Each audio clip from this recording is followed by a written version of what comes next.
किशोर से 2 घंटे अधिक समय लगता है।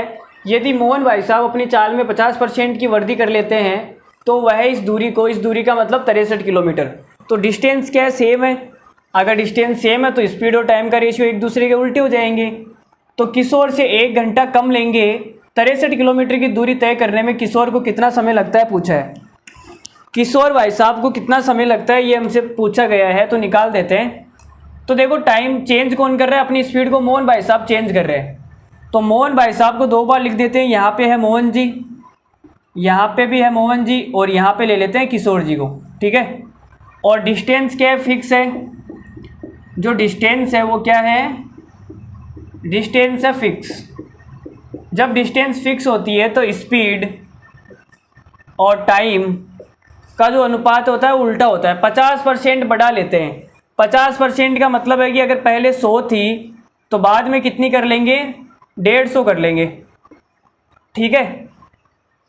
तो स्पीड 100 से 150 हो गई तो टाइम क्या हो जाएगा, टाइम हो जाएगा 150 से 100। तो अनुपात कितना आएगा, 50 या 150, 50 दूनी 100। ये टाइम आ गया, टाइम का अनुपात आ गया। तो इनका जो गैप है वो कितना है, 1। इस 1 की वैल्यू कितनी आएगी देखते हैं।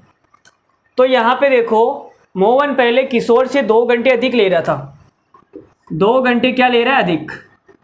और बाद में इस दूरी को तय करने में किशोर से 1 घंटा कम ले रहा है, 1 घंटा कम। तो एक बार है प्लस और एक बार है माइनस, तो टाइम जुड़ जाएगा, कितने हो जाएंगे, 3 घंटे। तो 1 की वैल्यू आएगी 3 घंटे। अगर 1 की वैल्यू 3 घंटे है तो 3 की वैल्यू कितनी आएगी, आप बोलोगे सर 3 की वैल्यू आ जाएगी 9 घंटे। तो जो मोहन जी है ये कितना टाइम लेते हैं, 9 घंटे लेते हैं नॉर्मली, स्पीड बढ़ाने से पहले की बात हो रही है नॉर्मली, ठीक है। ये तो हमें कंडीशन दे रखी है, यदि स्पीड बढ़ा ले तो ये होगा। तो यदि वाला कॉन्सेप्ट पूछे तो लगाना है, नहीं तो नहीं लगाना, ठीक है। तो 3 की वैल्यू 9 मतलब मोहन जी को 9 घंटे लगते हैं 63 किलोमीटर डिस्टेंस ट्रेवल करने में। अब हमसे सवाल में पूछा है कि किशोर जी का जो टाइम है वो बताओ। तो किशोर से 2 घंटे ज़्यादा ले रहा है मोहन, इसका मतलब क्या है, यहाँ 9 है तो यहाँ कितना हो जाएगा, 7। तो ये हो जाएगा 7 घंटे।